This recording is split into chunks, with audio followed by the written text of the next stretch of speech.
এত বড় একটি চমৎকার আয়োজনে আল্লাহ তাআলা আমাকে উপস্থিত করেছেন আপনাদের সামনে। আলহামদুলিল্লাহ। উপস্থিত মুলাদি উপজেলা ইমাম সমিতির দায়িত্বশীল মুরব্বিয়ানে কেরাম এবং আমার সামনে উপবিষ্ট উলামায়ে কেরাম, আমরা হচ্ছি ইমাম, আমরা হচ্ছি নবীর ওয়ারিস আলেম। আমরা আজকে যে উদ্দেশ্যে এখানে সমবেত হয়েছি সেটা হচ্ছে মুলাদি উপজেলা ইমাম সমিতির উদ্যোগের আজকের প্রোগ্রামে আমাদেরকে ঐক্যবদ্ধ থাকতে হবে, একতাবদ্ধ থাকতে হবে। এটা আমাদেরকে কোরআন নির্দেশনা দিয়েছেন, ওয়া'তাসিমু বিহাবলিল্লাহি জামিআ, তোমরা সবাই একসাথে হয়ে আল্লাহর রশিকে রজ্জুকে আঁকড়ে ধরো, ওয়ালা তাফাররাকু, বিভেদ করো না, বিচ্ছিন্ন হয়ে যেও না। তার মানে এই আয়াত এর দ্বারা উদ্দেশ্য হচ্ছে ঐক্যবদ্ধ থাকা। এটা আমাদের জন্য আল্লাহ তাআলার পক্ষ থেকে নির্দেশ, ফরজ একটি বিধান। ওইটা হচ্ছে সওয়াবের একটি কাজ। ওয়ালা তাফাররাকু, বিচ্ছিন্ন না হওয়া, এটাও একটা ইবাদত। বিচ্ছিন্ন হওয়ার ব্যাপারে আল্লাহ তাআলা আমাদেরকে নিষেধ করেছেন, কারণ ঐক্য হচ্ছে মুসলমানদের জন্য একটা শক্তি। সবাই যে খারাপ দল করবে, খারাপ জোট করবে, তাদেরও একটা শক্তি হচ্ছে ঐক্য। যখন আমি একা লোক তখন আমরা শক্তি। আল ইত্তেহাদ আল কুওয়া,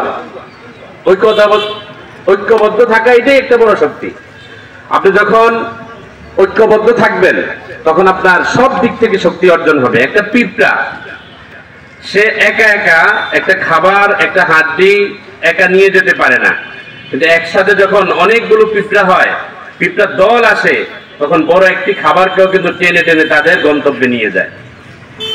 শক্তি অর্জন হয়েছে। একটা পিঁপড়া যদি একা একা ওই হাড্ডিটার নিচে পড়তো, সে মারা যেত, উঠতেই পারতো না। অথচ অনেকগুলো পিঁপড়া মিলে সে হাড্ডিকে ছড়িয়ে ফেলতেছে। একটা পিঁপড়া যদি ঝড়ের পানিতে যদি পড়ে, তার চিহ্ন থাকবে না, সে কোথা থেকে কোথায় চলে যাবে।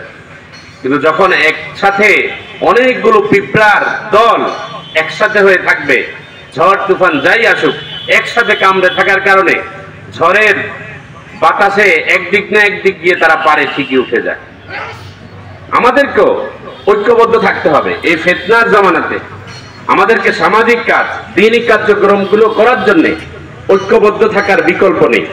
অতএব আল্লাহর নবী আমাদের জন্য, ইমামদের জন্য দোয়া করেছেন, আল্লাহুম্মা আরশিদিল আইম্মা ওয়াগফির লিল মুআদ্দিনিন। হে আল্লাহ, আপনি ইগফির লিল মুআদ্দিনিন, মুয়াজ্জিনদেরকে আপনি maaf করে দেন। হেদায়েতের উপর অবিচল থাকার জন্য কেন নবীজি স্পেশাল ভাবে দোয়া করেছেন? কারণ ইমাম সে হচ্ছে একজন নেতা। সে যদি ঠিক থাকে, তার পিছনের মুক্তাদি যারা আছে, তাকে যারা ফলো করে, তারা ঠিক থাকবে। সে যদি ভুল গাড়িকে চালায়, তাহলে সেও অ্যাক্সিডেন্ট করবে, সবাই অ্যাক্সিডেন্ট করবে। এজন্য সে ঠিক থাকতে হবে, সে হকের উপরে অটল থাকতে হবে, অবিচল থাকতে হবে। আল্লাহর নবী ইমামদের জন্য দোয়া করছেন, কোন ইমাম যেন তার নিজের কোন এক ব্যক্তির চোখ রাঙ্গানিতে সে যেন ভয়ে ভীত সন্তুষ্ট না হয়ে যায়, সেজন্য হেদায়েতের উপরে, হকের উপরে অবিচল থাকতে পারে। এজন্য নবীজি দোয়া করেছেন। এজন্য আমাদেরকে হেদায়েতের উপরে অবিচল থাকতে হবে, ঐক্যবদ্ধ হয়ে সাহসিকতার সাথে হক ও হক্কানিয়তকে প্রতিষ্ঠা করতে হবে। হক ও হক্কানিয়ত সব তরকারিতে খাটে। ইমাম সে, ওই যে একটু আগে আমাদের হুজুর বলতেছিলেন, শুধুমাত্র যে যেখানে ডাকে সেখানেই যদি আমি যাই, আমি ইমামের তো শান এটা না। মসজিদে উদ্বোধন করতেছি, এটা ইমামের শান না। ইমাম আমি মন্দিরে উদ্বোধন করতেছি, মসজিদে উদ্বোধন করতেছি, ইমামের এটা শান নয়। আমি যেখানে সেখানে নিজেকে নিতে পারি না। আমাকে নিজের অস্তিত্বকে, নিজের আত্মমর্যাদাবোধকে ঠিক রাখতে হবে। হক ও হক্কানিয়তকে প্রতিষ্ঠা করতে হবে। অন্যায়ের বিরুদ্ধে, সকল অপসংস্কৃতি, অন ইসলামিক কার্যক্রমের বিরুদ্ধে নিজেকে সোচ্চার হতে হবে। আমরা হচ্ছি ওয়ারাসাতুল আম্বিয়া, নবীর ওয়ারিস। নবীর কি কি গুণ ছিল, সেই গুণগুলো আমাদের সবার মধ্যে আনতে হবে। হিকমতের সাথে যেখানে আমাদেরকে ফিকির করতে হবে, সেই কাজটা হিকমতের সাথে করব। আর যেখানে প্রকাশ্যে আমাদেরকে ঐক্যবদ্ধ হয়ে রুখতে হবে, সেটাকে আমাদেরকে প্রকাশ্যে করতে হবে। এজন্য আমাদের সবসময় মুরব্বীদের, দায়িত্বশীল যারা আছি আমরা, মুরব্বীদের মশওয়ারা নিয়ে যদি আমরা চলি, মুরব্বীরা আমাদেরকে পরামর্শ দিবেন, দায়িত্বশীলরা সেই মুরব্বীদের পরামর্শকে পাথেয় মনে করে সামনে অগ্রসর হবে। আমাদের সামনে যারা বসা আছেন, অনেকে মুরব্বী আছেন, তাদের বিচক্ষণতা আমাদের চেয়ে অনেক বেশি। আর দায়িত্বশীল কারা হবে? দায়িত্বশীল হবে হচ্ছে খুব বিচক্ষণতার সাথে যারা কাজ করতে জানে, উদ্যম আছে, যারা কাজ করতে গিয়ে ক্লান্ত হয় না, এমন লোকদেরকে যদি আপনারা এই মুলাদী উপজেলা ইমাম সমিতির দায়িত্ব দেন, যে কোনো দায়িত্ব আপনি দেবেন, উদ্যমী, তাহলে দেখি ফোনে আলাপ হয়েছে, এতবার খোঁজ খবর নিয়েছে, আমি তো মনে করছি আলহামদুলিল্লাহ তারা যোগ্য। অতএব এরা যদি একদম নিরলস কাজ করতে থাকে, আজকে যেই উপস্থিতি আছে, অল্প কিছুদিন পরেই দেখবেন ব্যবধানে কাজের কারণে এই কাজটা কত বিশাল আকার ধারণ। এর পাশাপাশি এই আজকের ইমাম সমিতির এই আয়োজন থেকে আমি বলতে চাই যে আমাদেরকে সাংগঠনিক শক্তি অর্জন করতে হবে, আমাদের ভিত মজবুত করতে হবে। এরপর হচ্ছে ইমাম মুয়াজ্জিনদের এই যে কাজটা আমরা করছি, আমি শুনেছি হুজুরের থেকে যে কার্যক্রম কি কি। আমাদের বরিশালে ইমাম সমিতি আছে, আমি আমার ওয়ার্ডের সেক্রেটারি। ইমাম সমিতি 30টা ওয়ার্ডের কমিটি আছে, আমরা ঐক্যবদ্ধ। যে কোনো কাজে যত বড় সে রাজনীতি কি হোক, সে আমাদেরকে ডাকতে হয়, আমাদেরকে ডেকে তারপরে দোয়া হলেও নিতে হয়। এরকম আপনি যদি ঐক্যবদ্ধ হন, আপনার মূল্যায়ন সমাজে করতে হবে, আপনাকে ছেড়ে কোনো কাজ করতে পারবে না। যেই আসুক আপনাদেরকে আগে নলেজে দিতে হবে।